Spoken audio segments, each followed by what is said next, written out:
Talk about Senior Day for you. It was a special moment being here, seeing all the Iona supporters and them showing us love. It was really exciting. How is it just, you've been here a number of years, you got a degree, you're working on another one, and just completing your time here at New Rochelle and Iona? It's being a student athlete, and we're students first, and I thank Iona for helping me accomplish all these goals. So, very good. Guys, it's the three of you. Is it an emotional feeling? So you just played your last regular season game, you still got the tournament, and you got a nice win. How you feel? You feel a little emotional right now? Yeah, in the moment, I didn't really think about it too much. I guess now that it's kind of done, and I'm not playing any more games here at Heinz Center, so, obviously a weird feeling knowing your college career has come to a halt in terms of the regular season and playing your last home game. So yeah. Yeah, honestly, it's a bittersweet moment. I'm just kind of really just grateful for the opportunity once again. Last year I had a senior night, didn't win, but was able to get a win here. So that's just a great feeling. Just kind of going into the tournament, but just like Don says, it's just you kind of really don't realize it until it's someone kind of asks you, just like how you asked me. But the next thing for us is just to stay focused and get ready for AC this week. And you had a strong second half today. How did it feel? You had 19 points. You were shooting well. You got the team off to a good start in the second half. Yeah, I think I just play off the rest of the guys. The guys were being aggressive.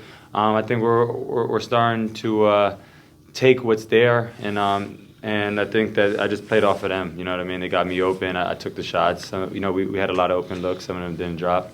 Some of them did. So just continue to play off them. They're gonna help me out. Joel, you had a nice drive for a basket, made it 55-42, gave Iona a good cushion.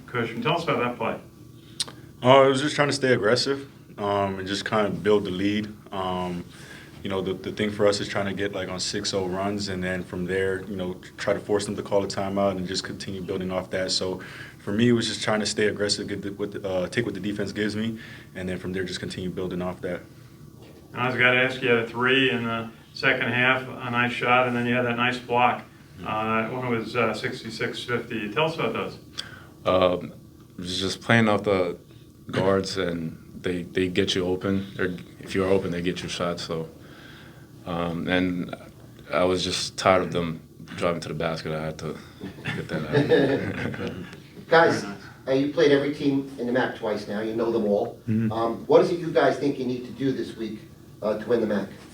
I think we got to go out there and play free. I think sometimes we're up 10s where we're worried about maybe the scouting report or trying to guard. Just play our game. You know what I mean? Go out there, play basketball. We've played our whole lives. Go out there, make plays, enjoy it, have fun, and I think we'll take care of business. Obviously, being locked in on the tiny things, but mainly just playing free out there. Yeah, honestly, just to piggyback off of that is just kind of staying locked in, staying together. The most together team will get through this. There's going to be adversity throughout the game, so we got to understand that and just overcome it and not let that affect us. And like I said, I feel like, this whole tournament's pretty wide open. It's just more so who comes ready to play that night. And so, every night we just got to take on the challenge. What about the press? It's been up and down this season. What do you think that's at right now, and will that matter in the tournament? I think it will. I think we've done a great job of kind of balancing it, whether it was, us pressing, playing zone, playing half-court defense. I know Coach Tobin will switch it up just based on who we're playing and who's out on the court on the, the opposing team and what we can do. But, it's definitely been up and down, but I think, we're starting to kind of figure it out for the most part. And I know we've made a couple changes in terms of, who's on the ball and stuff like that. So, just kind of staying together and just staying connected throughout the whole thing. Joel, what would you say you accomplished in your move from Cal here to Iona, a smaller school, mid-major conference? What were some of the highlights for you in this year? For one, this is the most I think I've won in my college season. So for me, it was kind of an opportunity to, be in a winning culture, a place where people expect us to win. And then also just kind of for me, it was just, being able to kind of play closer to home was, another big thing for me. So I had, a lot of, support with family and friends being able to come to the games. But most importantly, it was just more so to just the guys that I played with. I played with guys who were hungry every day, and that was something that was different. Coaches that uplifted and encouraged us and just let us just play basketball, and I feel like that was something that kind of helped me progress over, throughout the season, and, it's kind of, really helped me, the last 5-6 games is just being myself and just staying aggressive.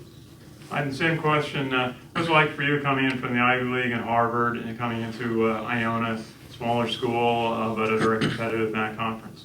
Yeah, I think I love the fact that we play more games. There's opportunity to play in the postseason. Obviously, we didn't do what we wanted to do in the regular season in the MAC. And in Ivy, if you don't do that, you kind of just don't make it and you're done. Here, we got a chance. So this is a chance at redemption. And we're really excited for the opportunity. So I'm grateful for that. Yeah. Iona, going off of that, I mean, you guys have gone through lots of ups and downs as a team. How did those experiences help you guys in preparation for the postseason? Yeah, I mean, like you said, there's been some really great highs and there's been some lows. So just learning from those losses. I think a lot of teams in this league either played to their expectation or kind of didn't, and we've been back and forth. And so I think that's going to help us coming into the into the MAC play. So I think that's going to help us a lot. Oz, is this your fourth? You're going to your fourth MAC tournament? Yes. So is that something you have to spend some time with the guys telling about how that tournament worked, what's it like to play down in AC? Yeah, it's a really exciting opportunity, so we just got to go and play. What have you found different than you expected going to that tournament each year? I mean, it's always different. The teams have always been different, and the dynamic, and it's just adjusting who you're playing and what the teams are and who the teammates are. So, Just kind of again recapping your journey here to Iona from Africa and going through the COVID era, the Rick Pitino era, 2 NCAA tournaments, and then a good year here. What would have been some of the highlights for you? obviously winning the 2 MAC tournaments and going to the NCAA, and we're trying to do that here again and maybe do something that's never been done, which is win an NCAA game. So excited for the opportunity. Sorry, JB, it seems like each year in the MAC that there's like a lower seeded team that makes a run or goes far. What have you seen from this team that makes you feel like you guys can go on that run? I mean, like, if we're just gonna be real, like, you look at some of the games, like, some of them, we've given up in terms of, like, losing leads. And then there's some where, obviously, we've either blown out, and then there's some that teams that, have just actually beat us. And I think for us, Oz has kind of explained, I think Marist was, 11 or 12 seed last year and ended up playing Iona in the championship. So, like, realistically, like, the seeding doesn't even matter at this point. It's just more so, like, who just comes ready to play that night. And so for us, like, we know what we're capable of doing because we've seen it. It's just, like, can we do it for 40 straight minutes and not just break down when there's, like, 5 minutes left, 6 minutes left, and get too comfortable. It's just, just staying aggressive and just staying on the other team and, trying to have good starts and stuff like that. So, the seeding honestly doesn't really matter. I think if anything, I think the teams who are higher seeds, should definitely be on the lookout and not, overlook us. All good. One more for Oz. Could you talk a little bit about what has helped you in your stay in New Rochelle at Iona, the support that you've gotten? What helped you feel welcomed here as a basketball player and a student? I mean, the love from the fans is great, and obviously my teammates. It's just a family culture in here, so it's really helped me feel welcomed and loved. For sure. Very good. Great job. Good win. Happy. I thought we played actually really well. Thought we defended well. Didn't shoot it great, but we got good shots and played well together. And good win for us. Obviously, especially after Thursday's debacle. So good to finish on a strong note at home. Happy for the seniors. Obviously, happy for Oz to give him a win on his last game in Hines. So we get ready for AC. Questions? Tobin, one thing that jumps out on the stat sheet is you guys out-rebounded your opponent tonight. Yeah, right? I mean, like, And that's just effort. Like, it's just been a hard year as far. We just haven't had the consistent effort across the board on a daily basis. They're bigger than Manhattan. I mean, they have big guys. They're one of the best offensive rebounding teams in our conference and in the country. Top 100. Manhattan's not. We go to Manhattan and they already run by 15. Like, it's not technique. It's not emphasis. It's just we just didn't put forth the effort, and we haven't all year long consistently. And then today we did. Today we rebounded and played. I mean, their big kid, the kid Michael, who I think is a really good player. Our post guys did a great job. How many points he scored? But he didn't hurt us at all. And I think he's a really good. He's an all-conference player, an all-conference big. He's been averaging 18 the last few games. He had 11, but it wasn't like it was a hard 11. It wasn't like he got anything easy. So no, I thought our post guys played well. I thought we fought. We got some loose balls. The frustration you have is we just haven't done that consistently, and that's the frustrating part. So I mean, maybe we can do that in Atlantic City. That'd be great. Coach, I trade to certainly had a solid second half. Got you, I think, 8 points early in the second half, and then Joel Brown had some key points in the second half. How do you think Trey-To has really evolved in his year at Iona? I think he's still evolving. I think he's a really good shooter who, if he takes his patient and waits for open shots, he can really be a good weapon for us. Sometimes he gets a little bit anxious, but he's a good kid. He wants to do well. He can score. Same thing. He has been up and down too. Like, he's had great nights. He's had average nights. But I think he's the kind of guy that can get hot and play well. I think a conference tournament could be good for him. He can play well over the course of a week. It seemed like you were concentrating on outside shooting today, but you shot 39%, not I think 5 3-point shots. Is that what you need? Did you need better than that? I thought we missed a lot. I thought we got a lot of really good open shots. We just missed. We're 9 for 29. Wow. I thought we had a lot of really good open shots that we usually make. So I thought our offense was actually really good today. I thought we shared the ball. I thought we played unselfish. I thought we got good shots. Sometimes you don't make them, but today what the difference was, which Jim pointed out, we rebounded, we played better defense, and then so if you can withstand not making shots if you're, defending and rebounding and playing and getting loose balls and things like that. So It's been an odd week.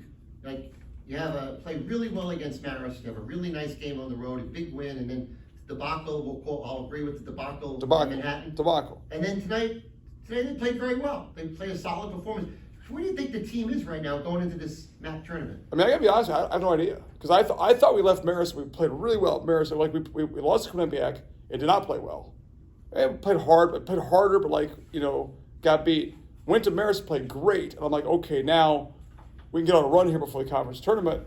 And we were terrible on Thursday. Terrible from one through the team, the approach, there's the start of the game is a jump ball, and within 3 seconds the guy makes an open three, and we had good practices. So it's been a hard group to quite understand, because I don't know, to be honest with you. I have no idea. I'm hoping we can go in, we go to a conference tournament, you just want to win the first one. And that gets you to the next one. Then you win the next one, you get the next. So it's like we just got to go try to win the first game and try to get us to round 2 and see what happens. But it's been very inconsistent with our effort and our approach, and that's a frustrating thing.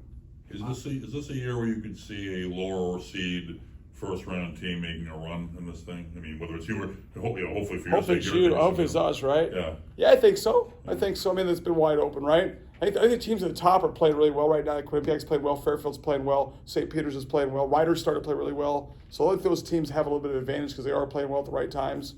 So, but yeah, I mean, it could happen. I mean, it happened last year. Marist got to the finals, right? So I mean, it could happen.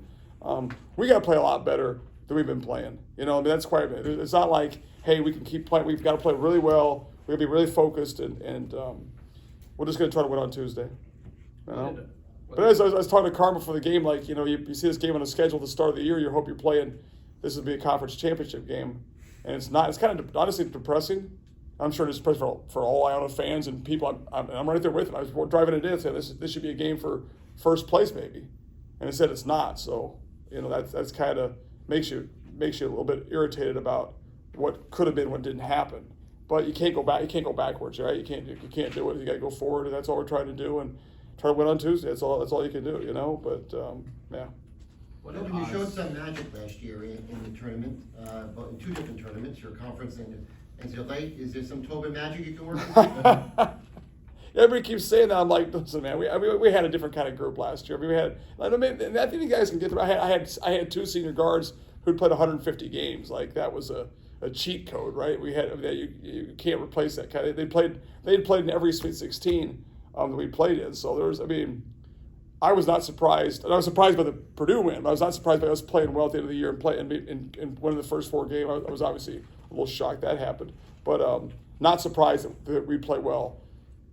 I'd like to be surprised this year too. It'd be fun to go there because, quite frankly, we're going to be big underdogs to have a chance to do anything. So it'd be great. But I'm not sure there's any crazy magic. But talk to me on Friday or Saturday. Maybe if we can get to Friday or Saturday, then maybe there's something. Hope I can ask that question again. That'd be great. That'd be awesome. That'd be awesome. What did Oz summon in playing a season high minutes today? Oz is great, right? Listen, Oz loves Iona, right? Oz came back because he loves the school, he loves the people here, he has a true affection for everybody here. But you see him after the games, he goes out and signs autographs. He just loves being here. I think he'd come back for another year if he could. We can't do that. But he's just a wonderful person, wonderful young man. So I think today was a special day for him in his mind. Like, I'm going to come out and have a great day. And he played with a lot of energy. That's the best he's played in a long time. So that was good. That was good to see. Listen, we love Oz. It hasn't been the year he expected. He thought he'd have we thought too. He got injured. He's really playing on one leg. He's not totally healthy, but he's playing.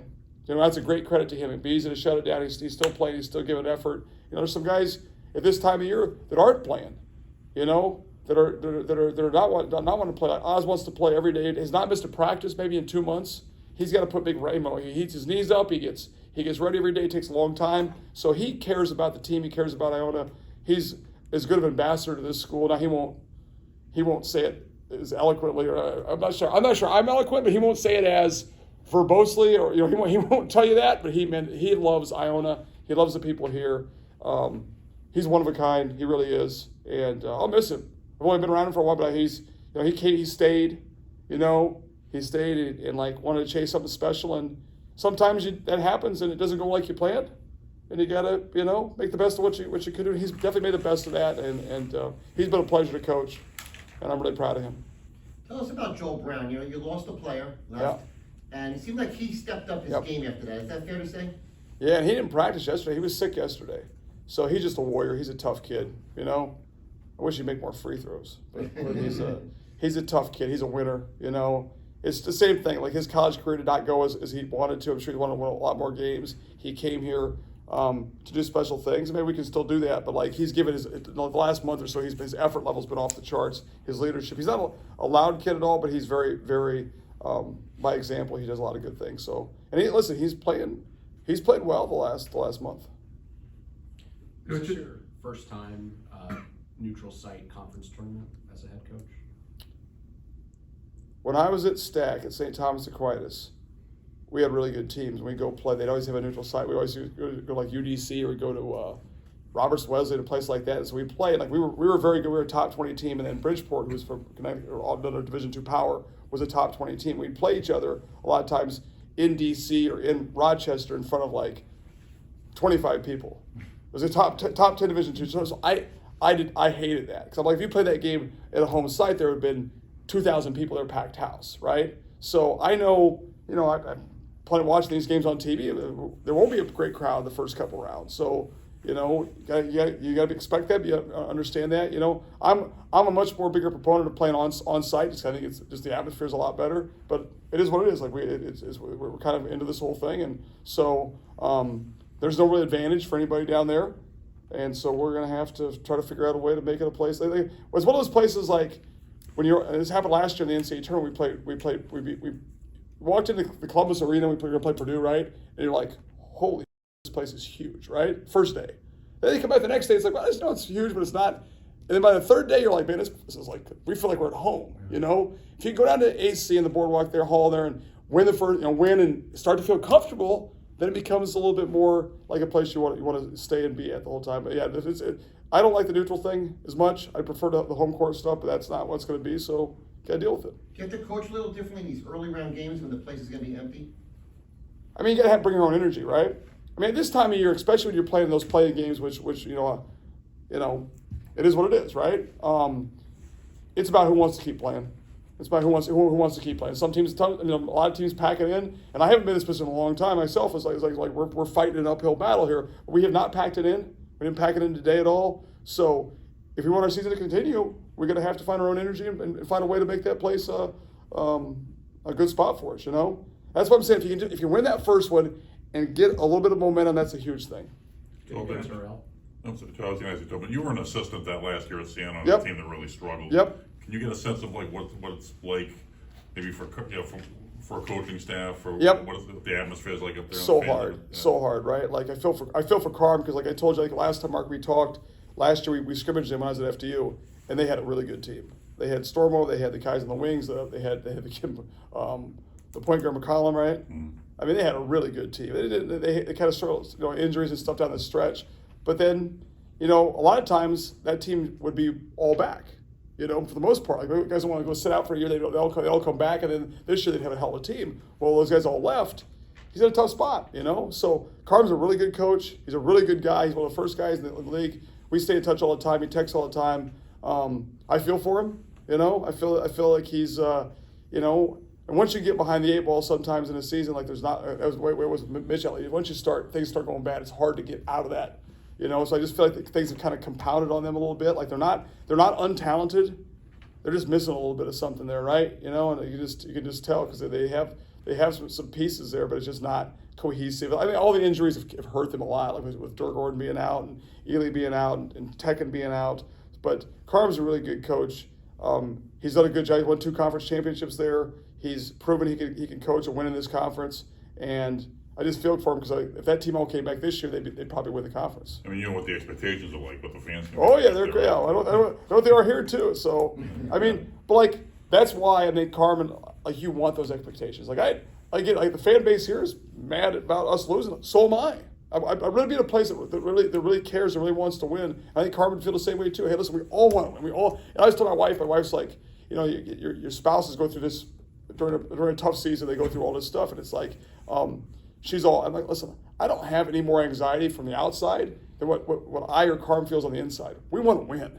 You get into coaching, obviously to influence lives, be around young men, but you're also competitive, right? We want to win. So like, what he feels from the inside is there's nothing on the outside affecting him more than how he feels on the inside. He wants to win. He's used to winning. He's had success his whole career. So the expectations are what they are, but that's not going to change who you are as a person. Like I'm going crazy. I'm after what happened we couldn't have been. There might not have been a team in the country played as bad as we did on Thursday night, and like it drove me crazy. It drove me nuts. I didn't sleep. It was nuts. But that's not from the outside. That's from I just like I don't want to put a team out there. The losing's not the problem. It's how you play. We didn't play with any energy, any toughness on Thursday, and like that's from within. That's not from the outside. So I'm sure how Carm feels is he's mad that himself and what's going on within himself and how competitive he is that they're not having success. So and I know damn well he'll be committed to getting Siena back to where they belong and people think they belong. Can you get Terrell next week? What's up? He tried to practice yesterday and he kind of tweaked it again. So it's a day-by-day thing. So what's today? Today's maybe there's a chance he plays one of those games down there. The longer we can play, the better chance there is of getting him back. So we'll see. Coach, you talked about having guards last year, about 150 games with you. Now you've got a team of grad students and transfers, but with Oz and freshman point guard. How do you leverage all that to go into the tournament? Well, I think when you get to this point, you go to that tournament, those guys know this is it, right? Their backs are against the wall. Everybody's back's against the wall. Every this is it. This college career. So I think there's a little bit of urgency. There has to be, right? And the teams that win will have urgency on Tuesday to tell you, I want to keep my college career going. I want to keep playing. This is it, and try to find a way to win. So you see that a lot from teams this time of year. Like it's tough, and like you watch all these tournaments games. I'm a basketball junkie. I watch all these games on TV, and like there's a 1 seed who fought their tails off all year long to get that 1 seed, like Eastern Kentucky, right? They lost in the OVC thing, right? Fought their tails, had a great year, and all of a sudden they get beat in the first round by a 10 seed. Man, that kills you, So it's like, but that 10 seed's trying to win just as much as the 1 seed. Especially if you're a senior, like this is it, So I think we'll have guys who will have that approach, But I wish we'd been a little more consistent from that standpoint the whole year long. So I'm not going to tell you we're going to go down there and roll, but I'd like to see it. So it's nice to see you happy in our last press conference here at Iona this year. Yeah, that's true. It was much better to get a win today. Today we needed a win. After Thursday we needed a win today. So whatever, it was good, and I thought we got challenged. I thought Siena did a lot of good things, and we got challenged, and it was good to get a win and get ready for Tuesday. Tobin, you touched upon it a little bit. I mean, lots of ups and downs this year, roster shakeups, things like that. How do you reflect on this regular season overall, and how do you turn the page for MAC 20? Yeah, like we knew this was gonna be hard. Like the idea that this would not be hard. Like, and I've done this a lot. Like I've taken over jobs that are tough, and like there's a short-term plan, a long-term plan, right? The long-term is to get us to be where we want to be as far as being a mid-major powerhouse. What Iona's always been. That's obviously the goal. We want to go to the NCAA tournament, we want to win games, right? And then short-term is you're trying to do the best you can on a day-to-day basis, right? So we knew we had to change the whole roster when one guy stayed. This is going to be hard. Last year at FDU was hard. We had to agree 8 new guys in there. So both things are hard. This is really hard. So it can go either way. It could have gone awful last year at FDU. It could have been terrible at FDU. Went really well, right? I don't think it's kind of like that's not going to happen all the time. You're not going to come in every year and just be able to change the roster and all of a sudden it's not supposed to work that way. Now, it happens for some people, and like it happened for us last year. So this year has been inconsistent. It's been tough. It's been a struggle. But there's also been some good moments. It hasn't been all bad, So, and we definitely think we're building in the right direction. So, I mean, I think it's been, just really inconsistent. Like there's good days, there's bad days. And that hasn't been just the last, after Greg left. It hasn't just been the last month. It's been pretty much the whole season. You feel like we're turning the corner, and you have a bad loss, and it's just been really up and down. So. I mean, listen, the honest answer is it's been a disappointing year. And how you not have a disappointing year? Go down to AC, do something special. That's just the truth, right? You go down there, win 4 games. No one's going to talk about the disappointing year too much. They'll be like, wow, the Gales had it all planned, went according to plan the whole way through. So that'd be something, but that's going to take a lot of work. Toby, think about it. You had this legendary year. People still talk about last year. You won 17 regular season games. You won 15 regular season games when you had to replace an entire team. Right? It's not that different. You just have to now get hot in the tournament. Yep, true. It feels a little bit different though, just in general. I think this team we could have been better than how we played, and then the ups and downs and Greg leaving made it maybe a little harder on us, the team-wise stuff, So, but yeah, I mean, we've had moments. We've played well at times. We've had a lot of tough losses where we played great and just couldn't get over the hump, So it'd be nice to go down and play well down there, That'd be great.